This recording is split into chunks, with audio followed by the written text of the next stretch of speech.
Hi guys, welcome back to another video of economics on tips. कल शाम को मैंने आप सभी के लिए एक इन्फॉर्मेशन डाली थी कि आज की वीडियो के अंदर मैं डीमोनेटाइजेशन, जीएसटी, मनी सप्लाई को कवर करने वाला हूं। उसमें मैंने मनी सप्लाई के 4 पॉइंट लिखे थे, M1, M2, M3 और M4। और कुछ लोग आए कि सर M1, M2, M1 तो है but M2, M3, M4 course में ही नहीं है, फिर कैसे होगा, आप क्यों करा रहे हो? तो भाई उन सारी चीज़ों की एक्सप्लेनेशन आज की वीडियो में देने वाले हैं। आज की वीडियो काफ़ी ज़रूरी होने वाली है क्योंकि आपको 3 नंबर दिलाएगी। कितने? 3 नंबर। जी हाँ, आज की वीडियो आपको 3 नंबर दिलाने वाली है। तो चलिए शुरू करते हैं हमारी आज की वीडियो। सो भाई और बहनों, सबसे पहले अपन बात करते हैं मनी सप्लाई की। देखो, मनी सप्लाई एक ऐसा टॉपिक है जो हर साल एक कंफ्यूजन लेकर आता है। वो है ये कि सर इसमें क्या क्या आने वाला है। अब की बार सीबीएसई ने ऐसा कुछ नहीं बोला है कि मनी सप्लाई में M1, M2, M3, M4 या कुछ भी आएगा। बेसिकली M1 के कुछ क्वेश्चंस आपको देखने को मिले हैं, साथ साथ एक हाई पावर्ड मनी के कुछ क्वेश्चंस आपको देखने को मिले हैं। ठीक है, सो हम यहाँ पर M1 पढ़ रहे हैं, पर क्योंकि अगर अपन M1 पढ़ रहे हैं तो आपको M2, M3, M4 के बारे में पता होना ज़रूरी है। ठीक है, डीप में नॉलेज लेना या वो क्या होता है डेफिनेशन, उसके बारे में हम यहाँ बात तक नहीं करने वाले हैं। बट आपको ये पता होना जरूरी है कि हाँ M2 भी होता है, M3 भी होता है और M4 भी होता है। That's it. इतनी जानकारी आपको रखना बहुत ज़रूरी है। तो चलिए शुरू करते हैं। उसके बाद जीएसटी और डिमोनेटाइजेशन में क्या ज़रूरी है उसके बारे में भी अपन बात करेंगे। सो भाइयों बहनों, लेट्स गेट स्टार्टेड। और हाँ, एक चीज़ और, कल जो मैंने एक वीडियो बनाई थी उसके अंदर जो पॉवर्टी का था, मैंने वहाँ समझाया था कि 1 मार्क में 1 और 4 नंबर में 1 और करके पॉवर्टी में पूछा जा सकता है। तो उसको ध्यान रखना, कंफ्यूज नहीं होना कि सर सिर्फ 1 ही नंबर का आएगा। ठीक है, आगे बढ़ते हैं बेटा लोगों। तो यहाँ पर अपन बात कर रहे हैं मनी सप्लाई। तो what is money supply? Everybody knows about money supply, right? सबको पता है यार मनी सप्लाई क्या होती है। मनी सप्लाई का मतलब है it refers to the total volume of money held by the public at a particular point of time. एक पर्टिकुलर पॉइंट ऑफ टाइम पे पब्लिक के पास जो पैसा है उसको हम बोलते हैं मनी सप्लाई, कि मार्केट में पैसा कितना अवेलेबल है। The total amount of money held by the public के पास है at a particular point of time is known as money supply. जो मनी सप्लाई है उसको 4 टुकड़ों के अंदर बांटा जाता है। उसके 4 मेजर्स होते हैं, M1, M2, M3, M4। अब आपके ये सारे मेजर्स नहीं हैं बट स्टिल M1 का एक छोटा सा पार्ट आपको देखने को मिल जाता है। पर क्योंकि 4 होते हैं तो पहले सोच लो, समझ लो कि 4 का मतलब क्या होता है। ठीक है, ताकि किसी तरह कोई कंफ्यूजन ना रहे। जैसे फॉर एग्जांपल मैंने पूछा, आपको ऐसा क्वेश्चन आ गया जिसका आंसर M1 है, पर आपको ऑप्शन में M2, M3, M4 भी आ गए, फिर क्या करोगे? फंस जाओगे ना। तो इसलिए यहां पर सारी चीजें समझा रहा हूं मैं, एक बार ध्यान समझ लो। We have 4 measures of money supply, M1, M2, M3 and M4। ठीक है, M1 आपको पढ़ना है, M2, M3, M4 आपको नहीं पढ़ने हैं फिलहाल को, पर मैं समझा देता हूं क्या होते हैं। ये बस मनी का कैटेगराइजेशन है। M1 को हम कहते हैं नैरो मनी। क्या? नैरो का मतलब सिर्फ ये डायरेक्ट दिखती हुई मनी को ही काउंट करता है। M2 से थोड़ा सा ब्रॉड है, M3 और ब्रॉड है, M4 और ब्रॉड है। M1 के अंदर जो मनी आती है वो होती है सबसे ज्यादा लिक्विड मनी। लिक्विड मनी का मतलब converted into cash in a like चुटकी। ठीक है, चुटकी के अंदर, वो भीम वाली चुटकी नहीं, चुटकी के अंदर हम यहाँ पर कैश में कन्वर्ट कर सकते हैं। That is known as M1। तो अगर आपसे पूछ ले कि कौन सा मेजर ऑफ मनी सप्लाई जो है सबसे ज़्यादा लिक्विड है, तो आपका आंसर होगा M1। ठीक है, या सबसे नैरो है तो उसमें भी आपका आंसर होगा M1। M1 एंड M2 को नैरो सेंस कहा जाता है, M3, M4 को ब्रॉड सेंस कहा जाता है। ठीक है, तो M1 में क्या आता है बेटा? C, currency held, DD and OD। यहाँ पर C का मतलब है जो करेंसी आपके पास है, DD का मतलब net demand deposit with bank. बैंकों के पास कितना डिमांड डिपॉजिट, जिसको ऑन अ डिमांड वो वापस कैश में कन्वर्ट कर सकते हैं। And OD other deposit with RBI। RBI के पास जो लिक्विड डिपॉजिट पड़ा है विच कैन बी कन्वर्टेड और which is directly in cash. ठीक है, सो ये आप लोगों का M1 है। तो M1 is nothing. What is an M1? Confuse नहीं होना है। देखो क्या है, अब आप सोच रहे हो सर एंड मोमेंट पर ये भी बेटा, ये एक छोटी छोटी सी चीज़ें अब की बार सीबीएसई ने करी हैं, तो मैं नहीं चाहता कि मैं एक भी नंबर छोड़ूं। ठीक है, आई डोंट वांट कि मैं आपका एक भी नंबर गवाऊं। तो इसलिए जो चीज़ें हैं उनको यहाँ समझाना बहुत ज़रूरी है। ठीक है, M2, M3, M4 they are not in over here, but the thing is that आपको एक बार दिमाग में होना चाहिए कि हाँ M2, M3, M4 ये होते हैं। ठीक है, सो दैट कि अगर कोई क्वेश्चन पुट ऑन हो जाए, जैसे कि जो हमने MCQ क्लास ली थी, जी हाँ, जो हमने MCQ क्लास ली थी उसमें भी मैंने एक क्वेश्चन पूछा था कि M1, M2, M3, M4 में सबसे ज़्यादा लिक्विड मेजर कौन सा है, तो उसका आंसर था M1। तो भाई इसी बात पर क्या कहते हो आप सभी? जी हाँ, जो आप सोच रहे हो मैं भी वही सोच रहा हूँ। कल है 12 तारीख, आखिरी दिन, तो कल मैं आप सभी के लिए लेकर आता हूँ MCQ की क्लासेस। जी हाँ, पहली बार YouTube के ऊपर हम लेकर आने वाले हैं MCQ क्लासेस 2, एक दिन में एक शाम को।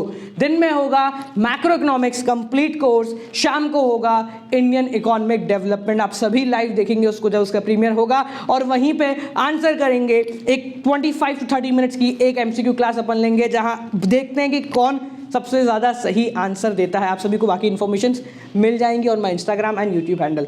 ठीक है, यहाँ तक समझ गए बेटा M1 क्या होता है? Let's proceed further.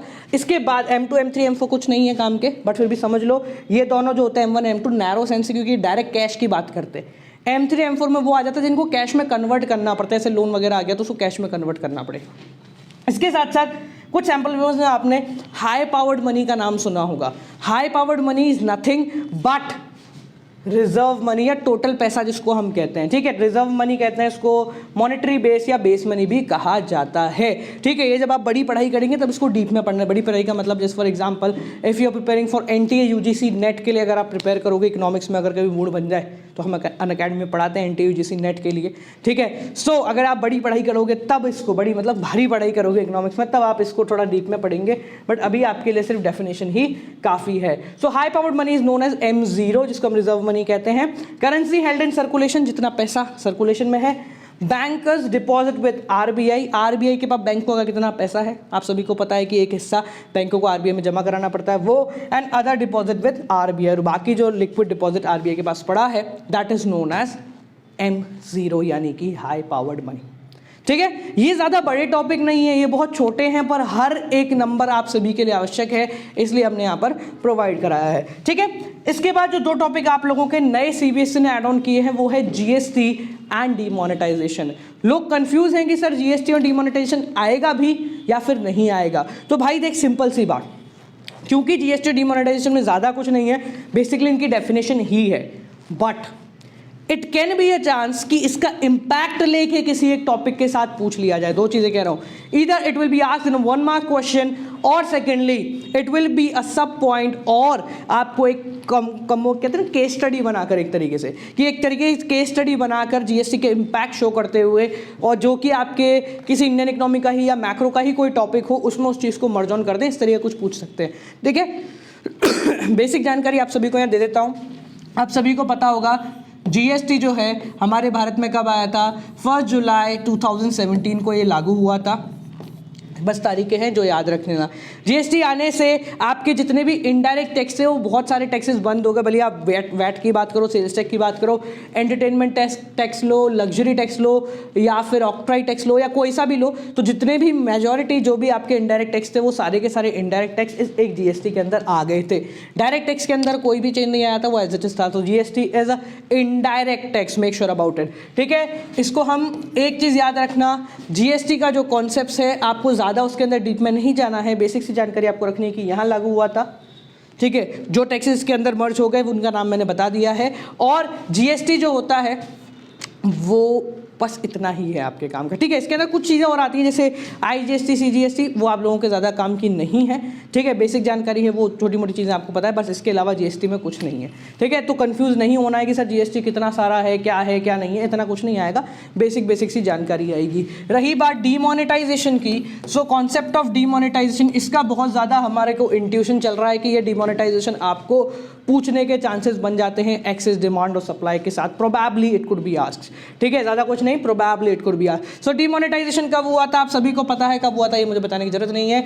8 नवंबर 2016, 8 नवंबर 2016 को आपका डीमोनेटाइजेशन हुआ था। मोदी जी ने कहा था कि भैया 500 और भाइयों बहनों 500 और 1000 के नोट बंद होने वाले हैं। जी हाँ, 500 और 1000 के नोट 8 नवंबर 2016 से लेकर 31 दिसंबर तक का आपको टाइम फ्रेम दिया गया था, जहाँ पे आप ये नोट कन्वर्ट करा लो। ठीक है, तो ये कुछ बेसिक सी जानकारी है जो कि आपको GST और डिमोनेटाइजेशन की होनी चाहिए। मैं शुरू से कह रहा हूँ कि इनके बारे में ज़्यादा डिटेल नहीं है, बस बेसिक सी जानकारी है जो कि मैंने आज की वीडियो में आप सभी को समझा दी।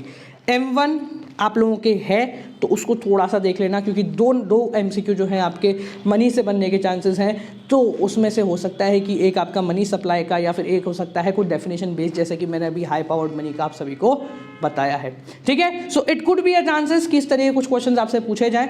आज एक वीडियो और आएगी मुन्ना, जिसमें आने वाला है how to attempt economics exam. जी हाँ, how to attempt economics exam. एक चीज़ याद रखना, जो तुम सोच रहे हो वैसा नहीं होने वाला है, जो तुम सोच रहे हो वैसा नहीं होने वाला है, क्योंकि अब की बार इंडियन इकोनॉमिक डेवलपमेंट के आने से एग्जाम को थोड़ा सा समझ के अटेम्प्ट करना पड़ेगा। अकाउंट्स की तरह हलवा नहीं खेलना है अपने को, ठीक है ना। अकाउंट्स जगह फैलना नहीं है हर जगह, आपको बस थोड़ा सा थिंकिंग लगानी है। और अपन यहाँ मिलकर शाम को बात करने वाले हैं कि किस तरीके से अकाउंट्स के एग्जाम को अटेम्प्ट करना है। और कल ज़रूर आना, कल ज़रूर आना। कल हम 2 क्लास लेने वाले हैं MCQ बेस्ड, ठीक है। अंत एंड है आपका, लास्ट डे है, तो लास्ट डे पर अपन MCQ बेस्ड 2 क्लास लेने वाले हैं, जिसके अंदर अपन बात करेंगे एक मैक्रो की और दूसरी बात अपन बात करेंगे इंडियन इकोनॉमिक डेवलपमेंट। इन दोनों के कंप्लीट MCQ की क्लास अपन लेने वाले हैं कल, ठीक है। इन टॉपिक्स में कोई प्रॉब्लम हो, कोई दिक्कत हो तो पूछ लेना। और हाँ जी मुन्ना, आखिरी दिन है, तैयारी पूरी रखो। जो भी इंडेक्स एजुकेशन के मेंबर्स हैं गाइज, आप लोगों के लिए अप्रॉक्सीमेटली सारी चीज़ें अवेलेबल हो चुकी हैं, जो बाकी हैं उस वो भी जल्दी से अपलोड हो जाएंगे। आपसे कल फिर मिलेंगे guys, till then keep on watching.